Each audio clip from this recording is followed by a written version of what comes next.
Avisa a Erna aqui.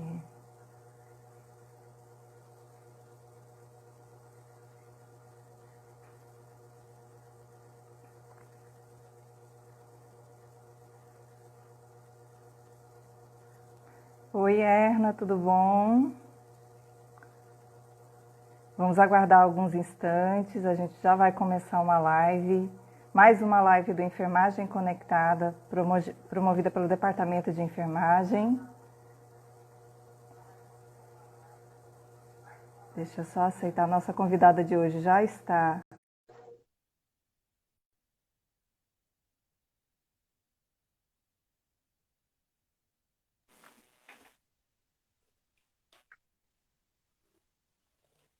Olá, Boa tarde, Erna, tudo bom? boa tarde, tudo bem? Como vai? Tudo jóia. O pessoal está conectando agora, vamos aguardar só uns instantezinhos para a gente começar, tá bom? Tranquilo, tá certo. Enquanto isso, o pessoal já vai. Aproveito para agradecer o convite, né?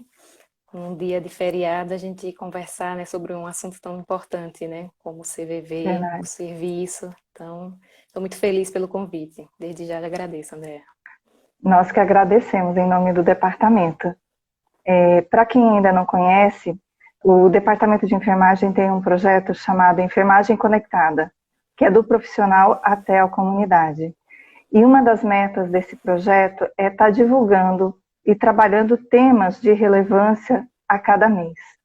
E agora, no mês de setembro, foi escolhido o tema, a questão da prevenção do suicídio, em função do Setembro Amarelo. E o tema da nossa live de hoje, né, eu não me apresentei, me desculpa, eu sou a professora Andréia, do Departamento de Enfermagem aqui de Aracaju. E hoje a gente vai ter uma conversa com a Erna de como ajudar uma pessoa que está com pensamentos suicidas. Então, o suicídio em si é um tema que pode afetar de pessoas de diversas idades, classes sociais, identidades de gênero, e ele pode ser prevenido, né? E saber reconhecer esses sinais em si próprio ou em pessoas que estão próximas a nós pode ser o grande diferencial. Então, eu passo a palavra à nossa convidada da noite, que é Erna Barros, que é coordenadora do CVV Aracaju. E já fica para você se apresentar, Erna, e falar um pouco sobre o que é o CVV. Ok, obrigada.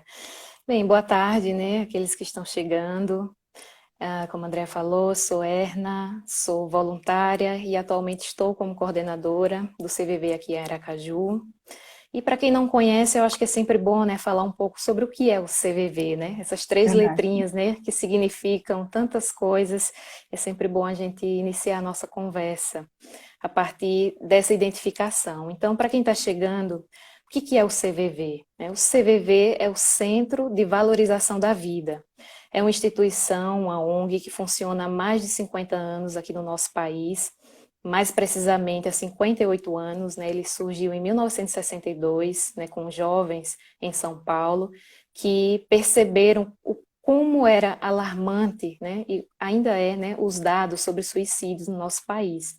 Então, de lá para cá, o CVV, ele oferece o que a gente chama de acolhimento para que as pessoas possam realmente encontrar um espaço onde elas possam desabafar, onde elas possam conversar. E esse serviço, Andréia, ele é oferecido a partir de uma rede de voluntários, né? Nós somos mais de 3.500 voluntários, né, no Brasil.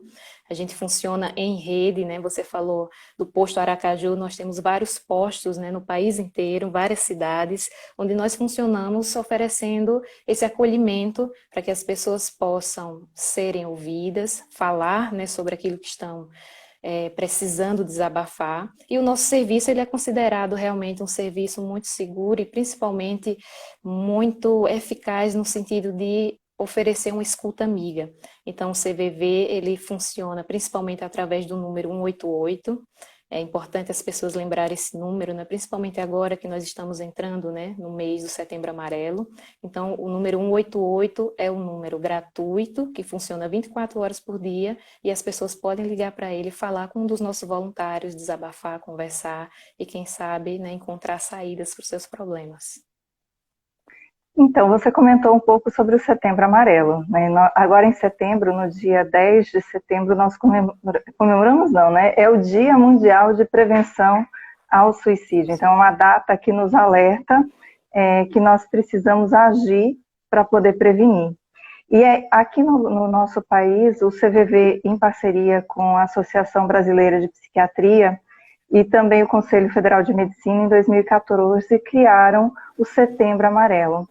Você poderia falar para a gente um pouco mais sobre os objetivos, quais são as ações que estão sendo feitas pelo Setembro Amarelo, em parceria com o CVV? Perfeito. O Setembro Amarelo é um mês assim, extremamente importante para nós voluntários do CVV, né? Na verdade, é quando nós, né, intensificamos as nossas ações que acontecem durante todo o ano, mas de fato, por ser o mês, né, de prevenção do suicídio, o tema ele veio à tona de uma maneira mais corriqueira na mídia, né, em espaços de conversa como esse que está sendo agora realizado por nós. Então, o Setembro Amarelo é essa oportunidade de as pessoas falarem sobre um assunto que acabou se tornando um tabu, né, Andréia? O suicídio acaba sendo um tema bastante difícil, porque é um tema delicado, né, que mexe, né, com as ideias relacionadas à morte. Então, é um tema delicado, mas precisa ser tratado com muita informação e principalmente focando na prevenção. Então, o Setembro Amarelo é esse mês onde não apenas o CVV, mas como você falou, outras instituições, outros órgãos públicos ou não, outras ONGs, se voltam para ações que vão intensificar essa conversa, fazer com que as pessoas possam se conscientizar de números que no Brasil são bastante alarmantes, né? A cada 45 minutos uma pessoa se suicida no nosso país. Então, imagine que durante a nossa conversa, né, mais um número vai entrar nessa estatística. Então, nesse sentido, o Setembro Amarelo, ele vem como um mês onde a gente tem a oportunidade, na mídia, na imprensa, enfim, em outros espaços, para conversar sobre esse assunto e fazer com que as pessoas entendam que o suicídio é prevenível. Nós podemos realmente focar na prevenção através de atos que são muito simples e que a gente espera conversar sobre eles aqui nessa live. Então, para o pessoal que está entrando agora, nós estamos conversando um pouco sobre como ajudar as pessoas que têm pensamentos suicidas e estamos aqui com Erna Barros, representante e coordenadora do CVV Aracaju. E nós abordamos agora a questão do Setembro Amarelo. E falar de suicídio, na verdade, não deve se restringir a apenas um mês. A gente tem que pensar em falar sobre suicídio para quebrar os mitos, todas as dificuldades durante o ano todo. E essa é uma das ações que o CVV vem fazendo, dentro do atendimento com os voluntários e também das ações que ele vem fazendo junto à comunidade. E você falou um pouco para a gente sobre o atendimento, sobre o 188. Vocês têm um panorama de como é a questão do atendimento no nosso país, em termos de número, qual o quantitativo de atendimentos, tanto no nosso estado quanto em nível nacional? Uhum. A gente tem sempre um registro, né, da quantidade de ligações que a gente recebe, até para a gente poder programar, né, as nossas ações, a depender de como estão esses números. Então, eu vou começar falando um pouco sobre os números a nível nacional, né? O 188, ele é um número que foi institucionalizado, digamos assim, a partir de 2018 como número nacional de prevenção do suicídio.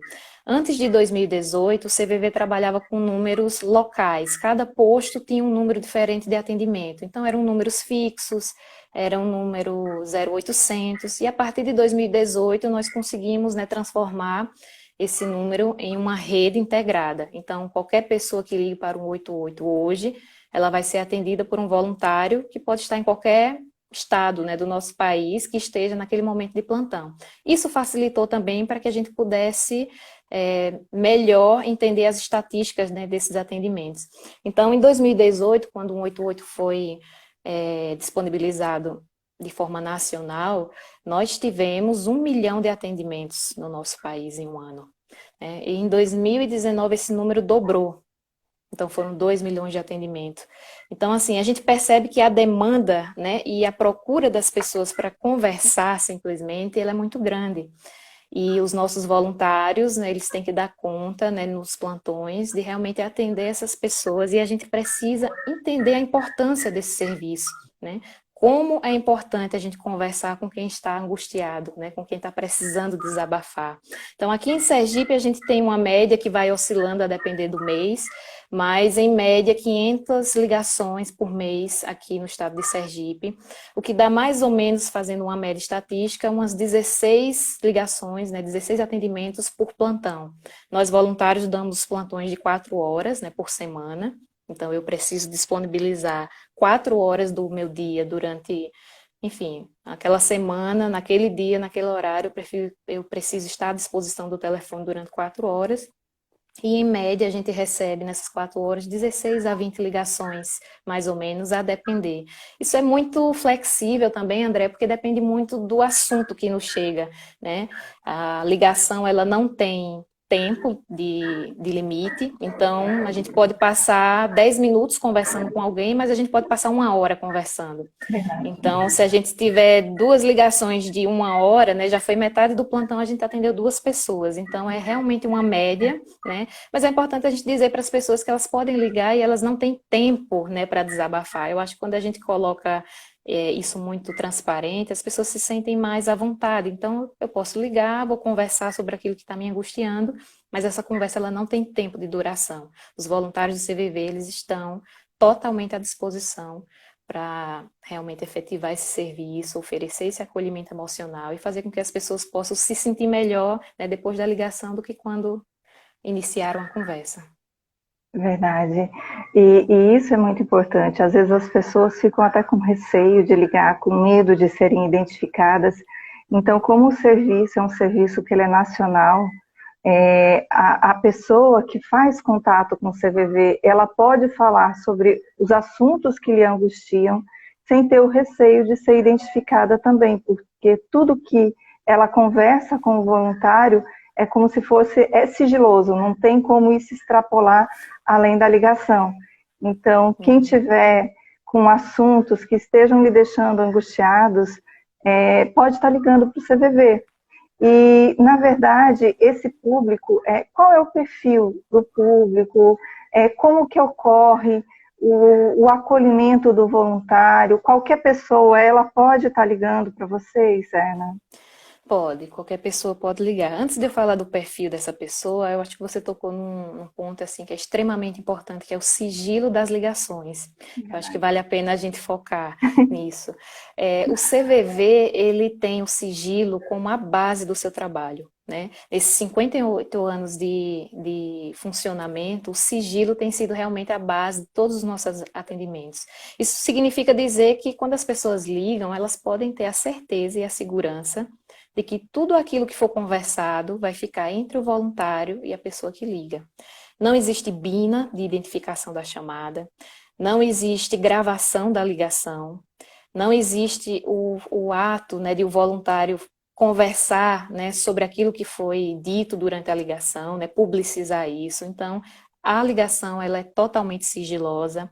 Existe o anonimato das pessoas que ligam, né? Então as pessoas ligam, se elas quiserem, elas não precisam nem dizer o nome. Elas ligam, conversam, não precisam nem se identificar. Eu sou Erna aqui de Aracaju, não precisa, né? O foco é realmente na conversa, no apoio emocional que nós estamos disponíveis a oferecer naquele momento pontual que a pessoa está passando, né, por um desequilíbrio, por uma angústia, enfim, não encontrou ninguém para conversar e aí ela liga para o CVV. Então, o sigilo, o anonimato, a segurança de que aquela conversa ela está sendo direcionada realmente para um auxílio emocional, isso faz com que o CVV ele esteja há tanto tempo, né, funcionando e tentando, né, reverter esses números de suicídio no nosso país. Então, o perfil das pessoas, Andréa, são os mais variados possíveis. Na verdade, eu costumo dizer que qualquer pessoa pode ligar para o CVV, né? Então, a gente recebe ligações de jovens, de adultos, de idosos, de pessoas de todas as classes sociais, de todos os gêneros, de todas as religiões, né, com os mais variados temas que estão angustiando naquele momento. Então, uma pergunta assim que geralmente as pessoas fazem, poxa, mas eu posso falar sobre qualquer coisa? Você pode falar sobre qualquer coisa. O voluntário do CVV, ele é uma pessoa comum, né, como eu e você, mas é uma pessoa preparada para te ouvir sem te julgar. Então, para quem está Perfeito. ouvindo agora, né, isso é importante dizer, né, porque o CVV, os voluntários do CVV não são pessoas melhores do que ninguém, né, nem melhores nem piores, são pessoas que estão disponibilizando um pouco do seu tempo para conversar, mas essa conversa, ela tem um teor diferente, né, é uma conversa onde a gente exercita a empatia no sentido de ouvir o outro sem julgar o outro. Isso é importante, porque quando a gente ouve sem julgar, a gente entende o outro na sua individualidade, respeita o outro naquilo que ele é, naquilo que ele se mostra ser. Então, nenhum voluntário de CVV, nenhum voluntário de CVV vai dizer, por exemplo, que a pessoa está fazendo algo errado, julgar no sentido de dizer, olha, não faça mais isso, você está errado, não existe isso nos atendimentos do CVV. É o que a gente chama de ouvir profundamente, ou seja, ouvir com atenção, ouvir com respeito e não aconselhar. Né? Porque muitas pessoas imaginam que o CVV é um serviço de É aconselhamento, né? Ah, eu vou verdade. ligar, né? E vou pedir um conselho porque eu estou precisando fazer algo e não sei o que fazer. Então, assim, não é exatamente um aconselhamento, é um acolhimento emocional. E o que significa isso, né? Esse acolhimento emocional? Significa que nós vamos ouvir aquela pessoa, ouvir a angústia dela, e ela vai, a partir dessa conversa, encontrar as próprias saídas para os seus problemas. Não precisa eu, Erna, voluntária, dizer, olha, eu acho que você deve fazer tal coisa. Ela mesma, quando ela fala, e quando a gente fala, a gente se escuta, né, André? A gente acaba Verdade. também percebendo o que a gente está falando, né? Verbaliza e se ouve. A gente consegue visualizar melhor os caminhos que nós temos a tomar e, quem sabe, vislumbrar outras saídas que não o suicídio. Então, é nesse sentido que nós acreditamos realmente na capacidade que todo ser humano tem em encontrar saídas para os seus problemas. Então, Muitas vezes, qualquer pessoa pode ligar para o CVV nesse sentido. e muitas vezes a pessoa tem a resposta, mas a dor, ela é tão grande naquele momento que não deixa ela perceber qual é o melhor caminho, qual é o que ela pode, qual a decisão que ela vai tomar naquele momento. E É às vezes, verdade. nesse bate-papo com o voluntário ele faz com que a pessoa, ele devolve a reflexão para o indivíduo. Ele não dá o conselho, mas ele devolve essa reflexão e a própria pessoa vai identificar qual a melhor solução para aquele momento. Perfeito. Esse devolver é clarear, né, aquilo que ele está dizendo, porque a pessoa, ela às vezes está muito confusa, né? Tem tanta coisa acontecendo, eu não sei o que fazer, está ali naquele misto de emoções, e quando a gente fala, a gente vai, digamos assim, tentando clarear aqueles sentimentos, e quando a gente devolve, no sentido de deixar mais claro o que ela mesma está trazendo, ela se ouve. Né? Então, é muito importante a gente entender isso, né? Que o CVV ele não está aí para aconselhar, até porque nós não somos donos da razão, né? O que é bom para mim não necessariamente é bom para o outro, né? Então, eu tenho a minha vivência, a minha trajetória. Enquanto voluntária, sou preparada, e todos nós voluntários do CVV somos preparados para entender que o outro ele tem capacidade, né, de resolver os seus problemas se ele estiver em equilíbrio emocional. Então, é isso que a gente tenta oferecer, um equilíbrio, uma serenidade, uma calma, para que ele possa, dentro, né, daquele momento, refletir sobre a melhor saída para o seu problema. Porque, de fato, a ideação suicida vem quando o indivíduo ele não encontra saída. Ele olha para um canto, olha para o outro, ele quer acabar com aquela dor, mas, de fato, ele não quer morrer. Isso é interessante dizer, né? Porque quem comete suicídio, de fato, não quer morrer. Ele quer acabar com uma dor, mas ele não sabe como. Então, ele busca acabar com essa dor, que é uma dor, às vezes, tão profunda, né? Uma dor dilacerante, uma dor da alma que a gente fala, e que, às vezes, o indivíduo não consegue se entender e buscar saídas. Então, quando ele fala, quando ele conversa, e pode ser através de um 88 do CVV, pode ser com um familiar, com um amigo, com um colega, quando ele desabafa, ele consegue, digamos assim, ter uma válvula de escape para que ele possa se reequilibrar emocionalmente e enxergar essas saídas que ele não estava vendo. Verdade. Mota Delizete colocou até um comentário aqui para nós. dizendo que quando nós estamos com o emocional equilibrado, conseguimos encontrar a luz, uma luz no final do túnel. Na verdade, é isso que o CVV auxilia essa pessoa que procura o auxílio de vocês, né? Isso. Quem foi que falou aqui? Deixa eu olhar. Delisete, né? Um abraço. Isso, um Delisete, abraço. para você. É perfeito, é isso mesmo. A luz no fim do túnel, a gente às vezes fica meio cego para ver, não apenas a luz, mas qualquer coisa em volta, né? Então, assim, o equilíbrio emocional que os voluntários do CVV oferecem é através dessa conversa que nada mais é do que uma conversa amiga, né? Quando a gente fala e tem a certeza que o outro está nos ouvindo, né, com carinho, com respeito, com atenção, isso já nos dá um certo equilíbrio. Poxa, fulano está se importando com o que eu estou dizendo, ele está me ouvindo.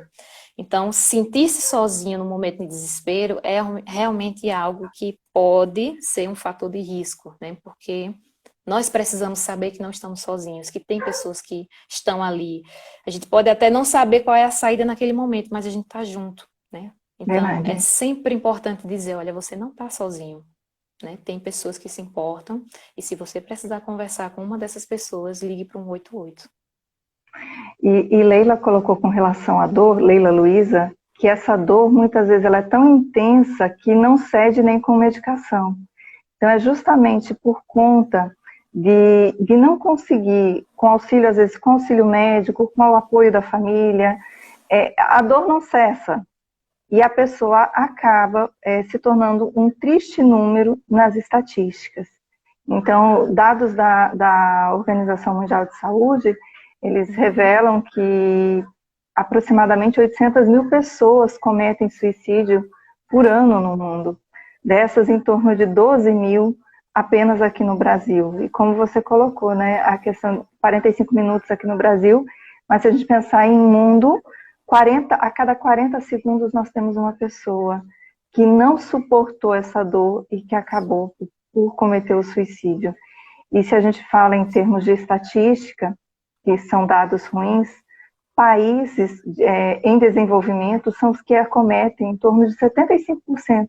Então, talvez pelas dificuldades que encontram, seja a dificuldade econômica, a dificuldade social, as questões de violência, tudo isso acaba contribuindo para essa pessoa não ter o alívio da dor e também não conseguir suportar e ver apenas o suicídio como uma forma de seguir, né, de acompanhar. E hoje em dia, quando a gente fala na atualidade, nós temos uma pandemia. E com essa pandemia, mudou algo no perfil dos atendimentos do CVV. Vocês tiveram que fazer algumas adequações em termos de ligações. Qual foi, o que teve de diferença em meio à pandemia e os atendimentos do CVV? Então, a pandemia, a gente pode dizer que foi algo que fragilizou bastante a sociedade, né? Todos nós, de alguma maneira, né, fomos afetados, né, pela pandemia, que é algo que ninguém esperava, né? Imagine o setembro do ano passado, a gente nem imaginaria, né, que estaria vivendo uma situação como essa, não apenas no nosso estado, mas no nosso país e no mundo como um todo, né? Todas as pessoas do mundo se afetando, né, por algo tão grave como é essa pandemia.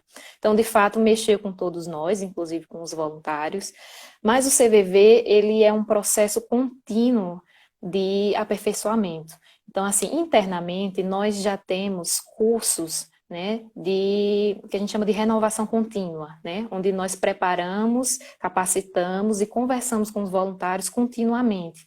Reuniões entre os voluntários, cursos de capacitação que são feitos sempre, para que o voluntário ele esteja sempre atento, né, a tudo que a sociedade está vivendo, mas esteja também atento aos seus próprios sentimentos, né? É aquela ideia de que quando nós estamos bem, nós conseguimos ajudar o outro. Mas se a gente não está bem, como é que a gente vai oferecer ajuda, né? É aquela ideia do do avião, né, quando cai as máscaras de oxigênio, né, primeiro você bota em você, né, respira, fica bem, depois você começa a ajudar os outros, porque se você começa a ajudar os outros e você não está respirando, né, você nem ajuda o outro, nem se ajuda. Então, nesse sentido, o CVV, ele está sempre fazendo com que os voluntários, eles passem por um processo de autoconhecimento, um processo de renovação para que eles estejam antenados e se sintam bem para oferecer esse serviço. Na pandemia, a gente precisou também conversar, né, sobre essa temática. Fizemos algumas reuniões virtuais para conversar sobre como os voluntários estavam, né? Como eu falei, afetou a todos nós, inclusive a nossa organização interna, né, com relação ao posto, né, a fazer o atendimento presencial. Então, nós estivemos durante toda a pandemia fazendo atendimento remoto, ou seja, em casa, né, os voluntários, para que a gente pudesse, né, atender a todas as medidas, né, de prevenção, as medidas sanitárias. Então, todos os voluntários começaram a atender de forma remota. E isso também, de alguma forma, mexe, né, com todo o serviço.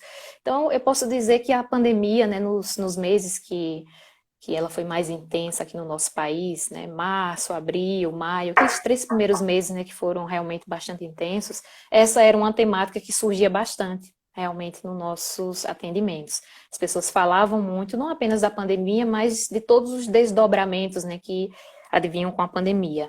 O isolamento social, né, as incertezas com relação ao trabalho, as incertezas financeiras, enfim, a saudade dos familiares, né, idosos que estavam de alguma forma isolados, né, com saudade dos netos, etc. Então você imagine que isso mexeu com toda a estrutura familiar, com a estrutura de trabalho das pessoas, enfim. Então, nesse sentido, a gente precisou conversar sobre esse assunto com os voluntários, para que eles estivessem preparados para poder lidar com esse momento, até porque nós também estávamos vivendo esse momento, né? Nós, voluntários, também estávamos nos adequando a tudo isso. Então, foi necessário essas conversas, que não foi uma nem duas, mas várias conversas, para que a gente pudesse oferecer o melhor serviço de apoio emocional, mesmo diante de um momento tão frágil que a sociedade está passando ainda. Então, nós não paramos o nosso serviço, né, desde o início da pandemia. Nos reorganizamos como pudemos, né, para poder manter o serviço funcionando. Ele nunca parou nesses 58 anos, não seria agora também com a pandemia. Então a gente ficou muito satisfeitos, né, com o resultado, com o empenho e com a dedicação dos voluntários. Mas de fato foi um momento, né, de readequação para nós, assim como foi para toda a sociedade. Verdade. Denison deixou uma pergunta para nós aqui nos comentários. Eu ia deixar ela para o final, mas eu acho que como casa bem com o tema, a questão do voluntário, a questão dele se autoconhecer, para ele poder ajudar, e o fato dele estar bem, para ele poder ajudar o outro, ele queria saber um pouquinho mais de como é necessário, o que é necessário para ser um voluntário. Existe alguma etapa, existe um processo, existe um treinamento? Como são essas etapas?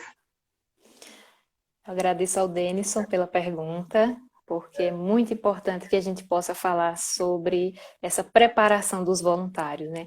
Denison, para ser voluntário do CVV, primeiramente é preciso que você tenha muita boa vontade de auxiliar o próximo. Eu acho que esse é o principal critério, né, André? A gente não pode nunca fazer Verdade. um trabalho voluntário se a gente não tiver imbuído, né, nesse objetivo de melhorar a sociedade, né, uma proposta de uma sociedade mais justa, enfim, mais fraterna. Então, dentro desse perfil inicial, você precisa ser maior de 18 anos e precisa fazer um curso no CVV que a gente chama de PSV, que é o Processo Seletivo de Voluntários. Então, a gente prepara, né, através de um curso que vai durar 2 a 3 meses, essa pessoa, né, esse candidato a ser voluntário, para que ele possa fazer uma série de processos, né, de autoconhecimento, para ver se ele está realmente pronto, né, para oferecer um serviço tão importante como esse. Né? Então, a gente faz com que durante esses 2 meses e meio, 3 meses de curso, ele possa passar por uma série de uma capacitação que o habilite realmente a poder oferecer o apoio emocional que as pessoas precisam. E às vezes ele mesmo vai identificar se ele está pronto ou não para o trabalho, né? Às vezes as pessoas fazem o curso e falam, poxa, é muito bonito o trabalho, mas não é para mim agora. Eu ainda preciso, né, amadurecer um pouco para poder lidar com determinadas questões. Então é um curso de autoconhecimento, é um curso de capacitação, de preparação. Em sendo aprovado, o candidato começa a fazer parte da rede de voluntários do CVV. Então, ele vai começar a atender, a ser um voluntário plantonista, como a gente chama, aquele que dá plantão, ou ele pode ajudar também, digamos assim, nos bastidores, né, dessa instituição, como um apoio que é igualmente importante para nós, aquelas pessoas que não dão plantão, mas estão ali nos bastidores, nos ajudando a fazer o CVV manter o serviço de qualidade que ele tem. Então, caso, né, Denis ou qualquer outro que esteja ouvindo agora queira fazer parte da rede de voluntários, acesse cvv.org.br, faz um cadastrozinho rápido, nome, telefone, e assim que abrir o próximo curso, que agora está sendo de maneira remota também, né, virtual, por conta da pandemia, ele vai ser acionado, faz o curso virtual e, em sendo aprovado, né, vai ser muito bem-vindo no CVV. Perfeito. E lembrando que esse curso, ele promove, além da sua capacitação para atender o outro, para o autoconhecimento, né? Porque você passa a se entender, você passa a não julgar o próximo, porque esse é um dos princípios. Você tem que chegar para o atendimento limpo, né? Zerado de qualquer julgamento, porque caso você não faça isso, você não consegue fazer um bom atendimento a essa pessoa que está procurando o serviço. É isso mesmo. Todos nós, né, temos uma certa parcela, né, de preconceitos e tal, e a gente precisa entender as próprias limitações para poder ouvir o outro de maneira sem julgar, né? Então, assim, quando o voluntário ele faz esse processo de autoconhecimento, ele entende até onde ele pode ir, né? E ele vai ter essa oportunidade de poder trabalhar, às vezes, preconceitos que ele nem sabia que ele tinha, né? Porque a gente lida com todo tipo de tema, com todo tipo de problemática. Então, assim, são coisas que o voluntário precisa estar preparado. E se ele ainda tiver algum tipo de preconceito, no momento que ele inicia o plantão, ele tem que deixar o preconceito dele, né, do lado de fora, ouvir o outro com muito respeito, e depois que acabar o plantão, ele pode até, né, pegar a sacolinha de preconceito deles e continuar. Mas a tendência, Andréa, quando a gente entra no CVV, é realmente a gente se transformando, é mudar, né, porque a gente lida, né, com tantas pessoas, né, com tantas situações, que a gente vai entendendo a importância de se transformar, e se transformar numa pessoa melhor, no marido melhor, numa esposa melhor, no filho melhor, numa mãe melhor, num amigo melhor. Então, assim, é realmente uma filosofia de vida que vai fazer com que a pessoa, né, o voluntário, se transforme, e todos que estão à volta percebem essa transformação em algum momento. Verdade. Erna, vamos mudar um pouquinho para a gente voltar agora para a questão dos sinais do suicídio, né? Então, quando a gente fala em sinais, um dos pontos-chave é a questão dos processos, seja por depressão, seja por ansiedade, as doenças que afetam a saúde mental das pessoas, né? Que quando a gente pensa em estatística, a depressão, ela atinge cerca de 6% dos brasileiros, né? No caso da ansiedade, o Brasil é o país que tem a maior prevalência de ansiedade. Então, esses fatores, eles auxiliam também, auxiliam não, eles seriam como se fossem preditores, fatores de risco para uma pessoa ter o pensamento suicida. Além dessas questões, quais seriam os outros fatores de risco, outros sinais de alerta que a gente pode identificar em nós mesmos ou identificar numa pessoa próxima da gente, com relação aos sinais? Importantíssimo falar sobre isso, né? Porque existem, de fato, fatores de risco, né, que levam a pessoa ao pensamento suicida, né? A pensar em algum momento tirar a própria vida. É o que a gente chama de ideação suicida, né? Aquela ideia que vem, às vezes é uma ideia que fica, às vezes ela vem e vai embora rápido. Todos nós, de alguma maneira, já tivemos esse pensamento, que pode ser fugaz, mas pode permanecer e pode ir se transformando e se intensificando.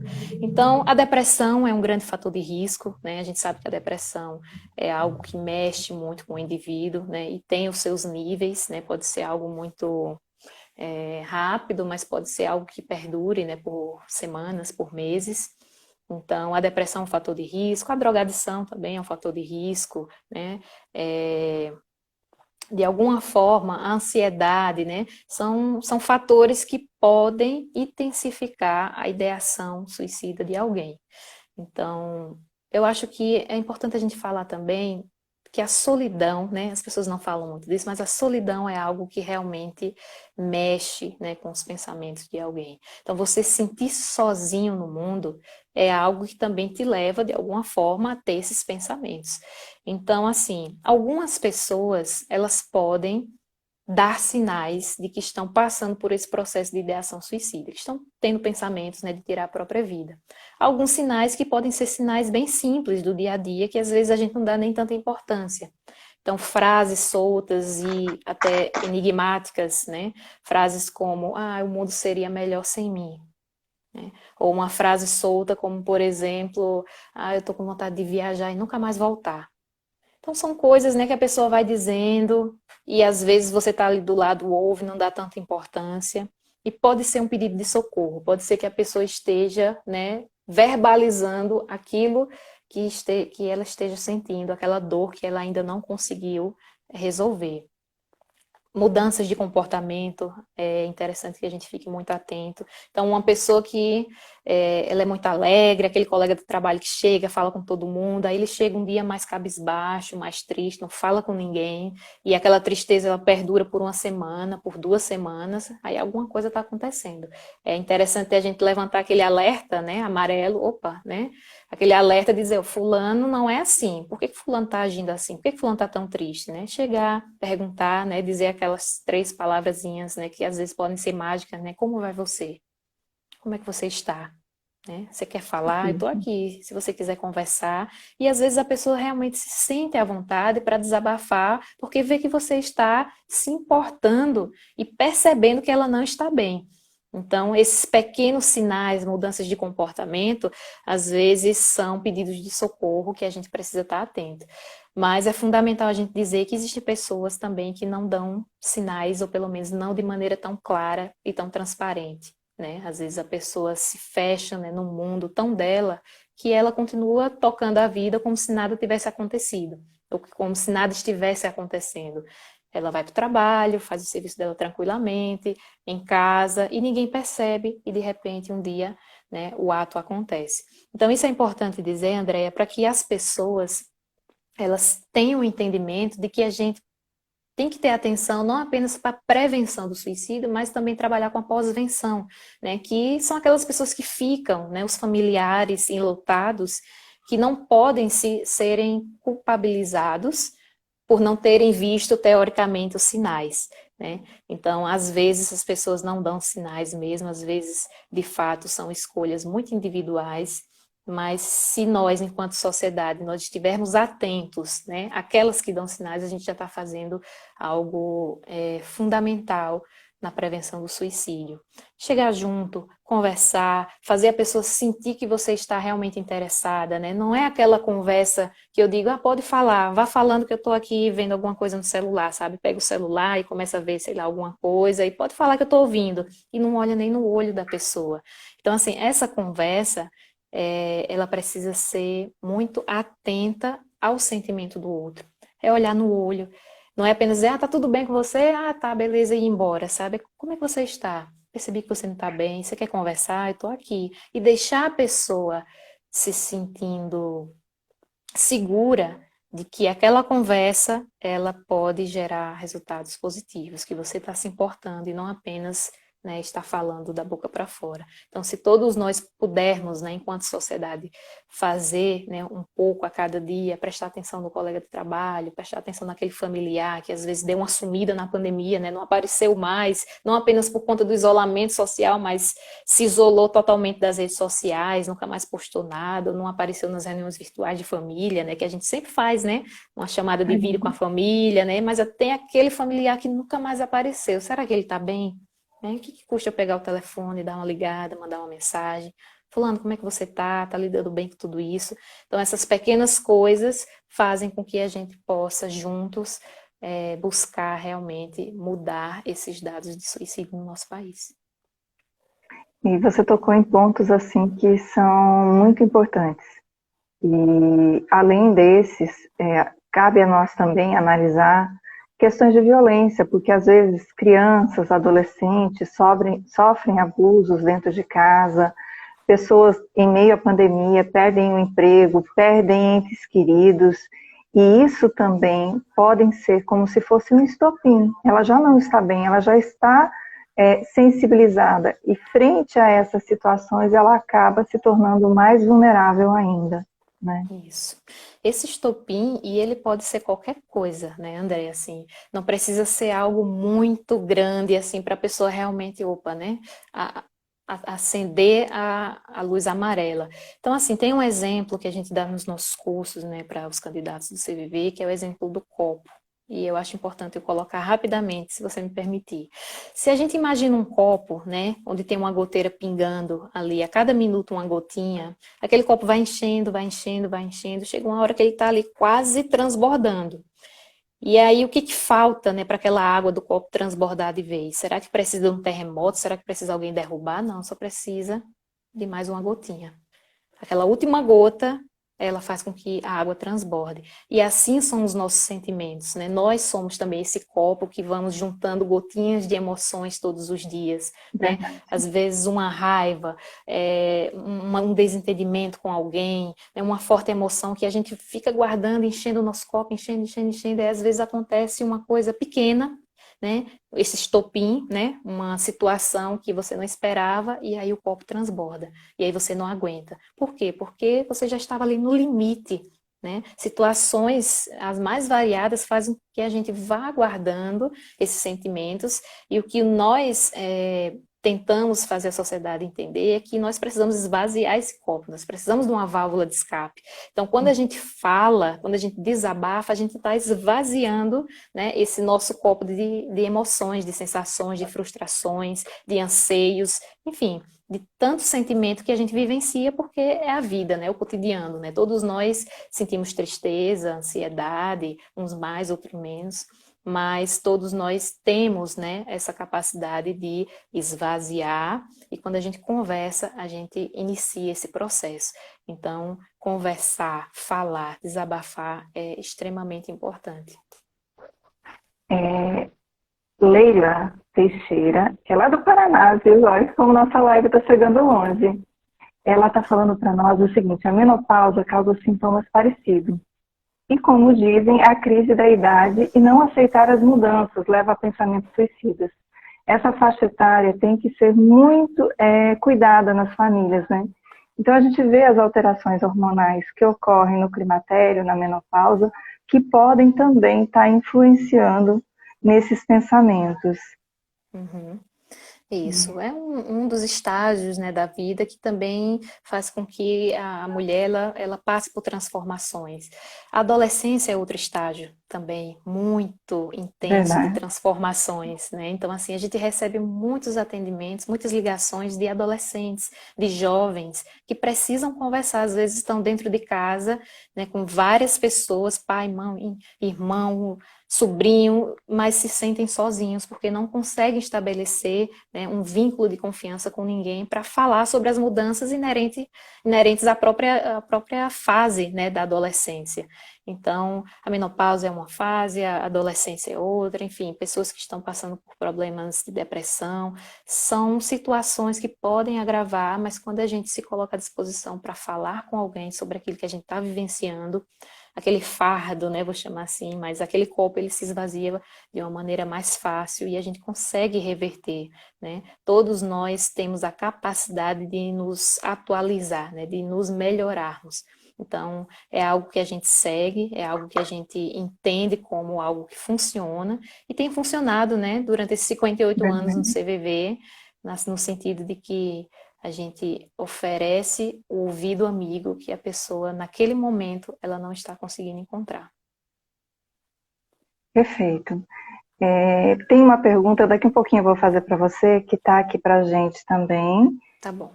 mas na sequência eu já faço ela, que eu consegui ler só um pedaço e ainda falta uma parte. Com relação a, quando a gente identifica esses fatores, esses sinais, algumas famílias até se culpam, porque quando tem um suicídio na família, eles acabam se culpando por não identificar. Mas muitas pessoas, como você destacou muito bem, essa passagem ela é muito silenciosa ou muito sutil, que acaba sendo imperceptível para toda a família. Então, uma das formas da gente trabalhar esses sinais seria sensibilizando o público, trabalhando, conversando sobre suicídio, desmistificando esse tema, porque muitas vezes ele tem mais mitos e tabus do que deveria, né? E isso dificulta também com que as pessoas consigam desabafar, consigam falar, porque elas têm medo do próprio preconceito. Então, o que nós devemos fazer enquanto pessoa que identifica esses sinais em si mesma ou identifica em alguém próximo do trabalho, da família? O que essa pessoa pode fazer para poder ajudar? É importante, né, a gente passar um pouco da nossa experiência como voluntários, né? E a partir daí as pessoas entenderem como elas podem replicar isso nas suas vidas cotidianas, né? O voluntário do CVV, quando ele se coloca à disposição para atender um telefonema, como eu falei, ele deixa todos os seus preconceitos e seus julgamentos do lado de fora, né? Ele precisa ouvir com atenção o outro, ele precisa ouvir com respeito o outro.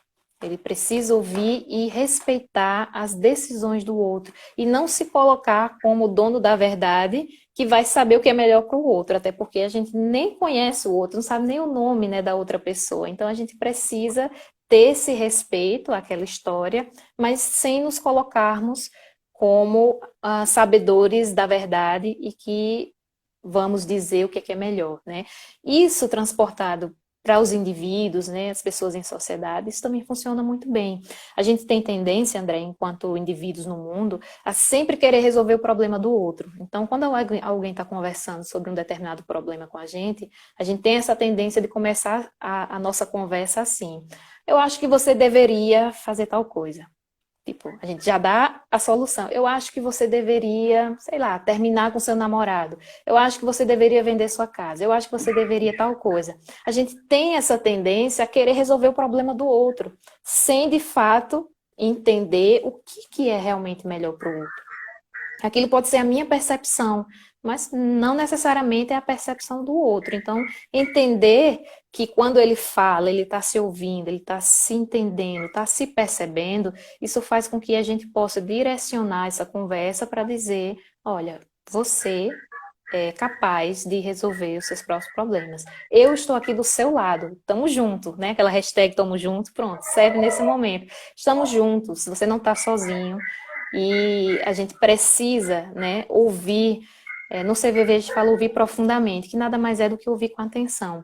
Nós estamos vivenciando um mundo, né, globalizado, digital, cheio de coisas acontecendo ao mesmo tempo, né? Parece que com a pandemia a gente pensou que ia ficar mais tranquilo, parece que as coisas se aceleraram cada vez mais. Então, assim, a gente às vezes não tem tempo, né, para ouvir o outro.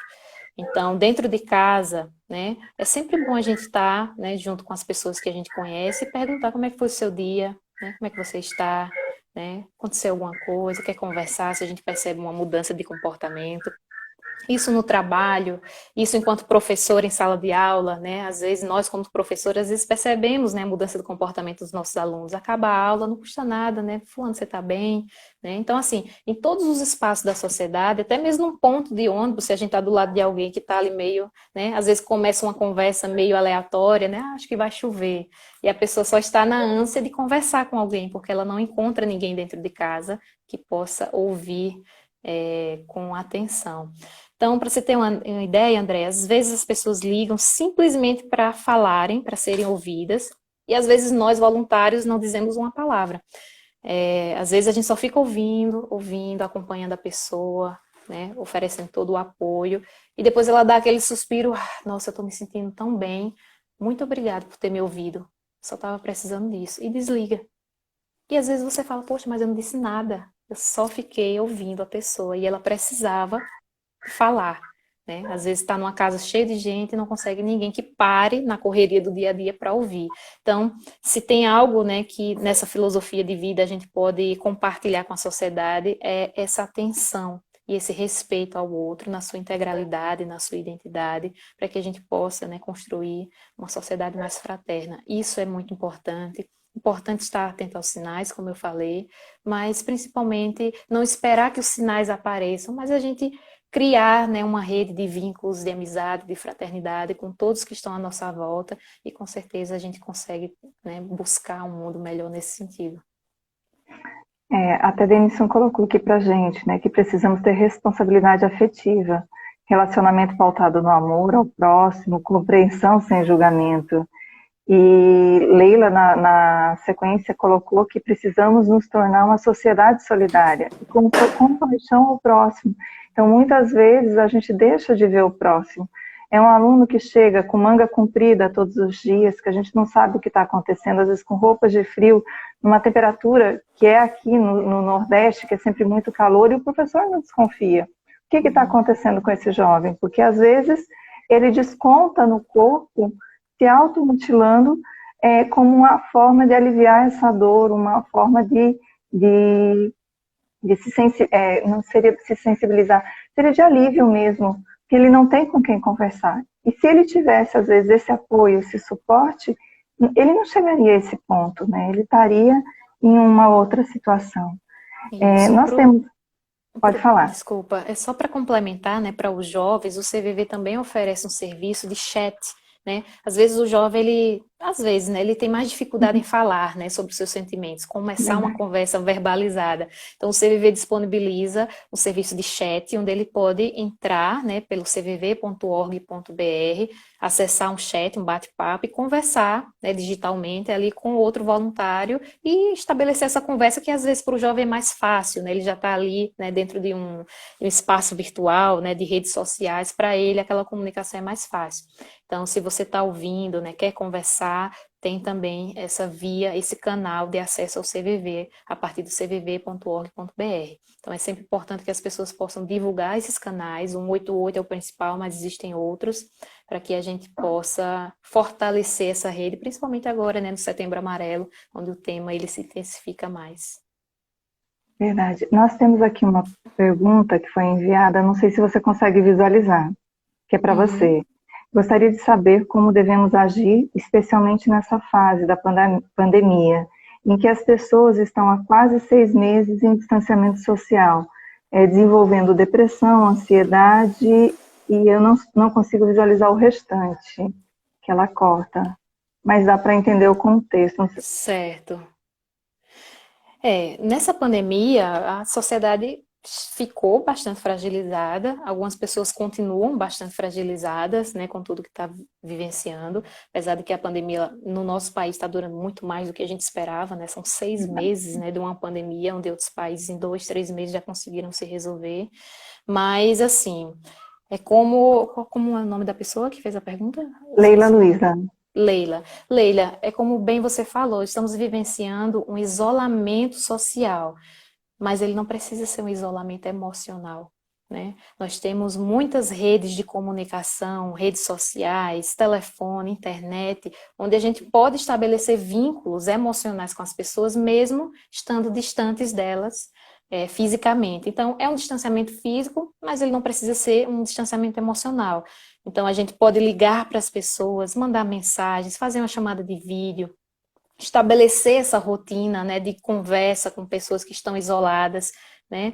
Liguei só para saber como é que você tá, vamos conversar, né? Bater um papo, né? Às vezes é só aquilo que a pessoa precisa para poder dar uma respirada e se sentir melhor. Então, a ansiedade daqueles que já eram ansiosos aumentou, né? A depressão daqueles que já tinham esse problema também aumentou. Então, a gente precisa estar cada vez mais atento e estabelecer vínculos emocionais com as pessoas com as ferramentas que nós temos, né?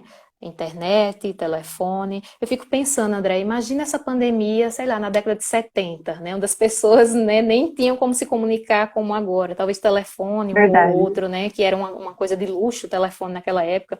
Então, imagina como seria bem mais difícil. Então, hoje nós estamos aqui, eu estou agora em Maceió, você está em Aracaju, nós estamos conversando, e isso é algo acessível a qualquer pessoa. Então, se você tá com saudade do seu familiar que está lá em outro estado, você faz uma chamada de vídeo, pergunta como ele está, conversa, isso é importante. Pode ser uma coisa muito simples, o que eu estou dizendo, mas pode fazer a diferença, não apenas no dia daquela pessoa, mas na vida dela como um todo.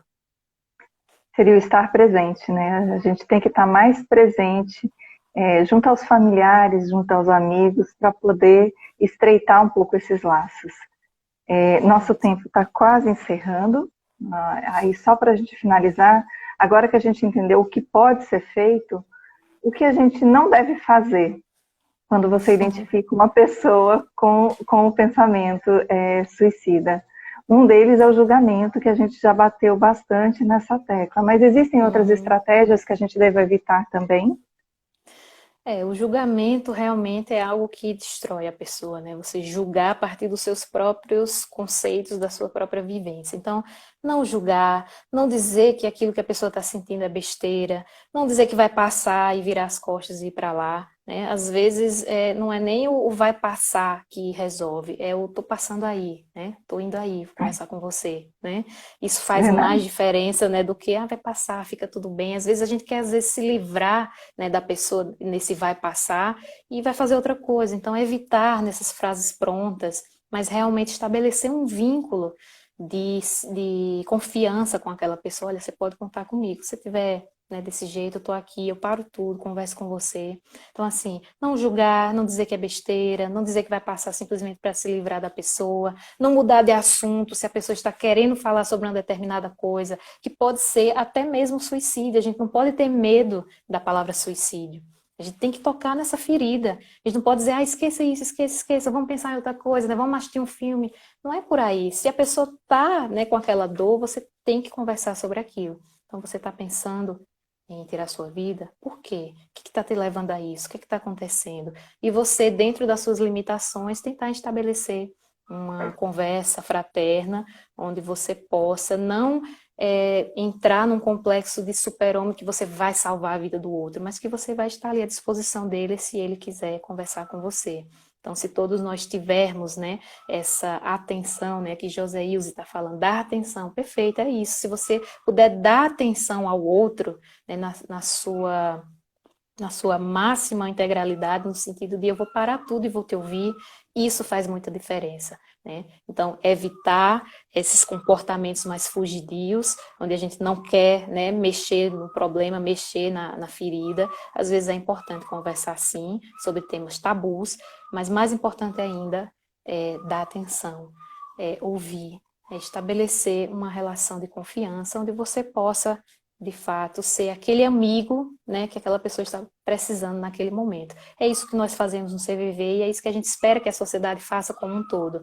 Eu costumo dizer, para finalizar, Andréia, que no mundo ideal o CVV ele nem existiria, porque a sociedade, ela seria capaz de se ouvir, de ser mais fraterna. Então, eu acho que é a única instituição no mundo que busca não existir, né? A gente espera que um dia a nossa sociedade, o mundo como um todo, ele não precise mais de um serviço de apoio emocional, porque as pessoas no seu cotidiano já vão poder oferecer esse apoio umas às outras. Verdade. Eu gostaria de lhe agradecer, Erna, porque você assim fez uma fala de uma forma muito leve, muito suave, sobre um tema que às vezes é tão denso. E nós estaremos deixando isso salvo no site, no Instagram do departamento, porque às vezes as pessoas não podem acompanhar naquele momento, mas elas podem assistir. Então, só tenho a agradecer em nome do departamento, em nome da professora Joseilze, que é a nossa coordenadora que está acompanhando também, a professora Leila, que é a coordenadora do projeto. Muito obrigada por estar aqui conosco hoje, viu? Muito obrigada pelo convite, tá? A CVV está à disposição sempre, não apenas no Setembro Amarelo, mas durante todo o ano. Agradeço as pessoas que participaram, que interagiram. Por último, só quero deixar uma mensagem, Andréia, que ajudem a divulgar o CVV. O CVV, ele é muito conhecido, mas tem pessoas que ainda não sabem o serviço que ele oferece. Então, divulguem o CVV, divulguem o 188, façam com que essa informação chegue ao máximo de pessoas possíveis. Divulguem nos seus stories, no seu Facebook, no grupo da família, porque quando a gente divulga um serviço como esse, direto ou indiretamente, a gente pode estar salvando uma vida. Muito obrigada, Andréa. Eu que agradeço. E dia 30 de setembro nós vamos continuar com o nosso webinário, que vai abordar mais do ponto de vista do profissional da área de saúde e como ele agir na prevenção, na identificação desses sinais da tendência suicida e também de como ele está atuando no acolhimento dessa pessoa. Um grande abraço para todos, boa semana e bom final de feriado, né? Bom Finalizando com feriado. chave de ouro o feriado de 7 de setembro. Tchau para vocês. Tchau, tchau, gente. Bom feriado, boa Tchau. semana a todos. Obrigada a todos por estarem participando. Tchau. Tchau, tchau.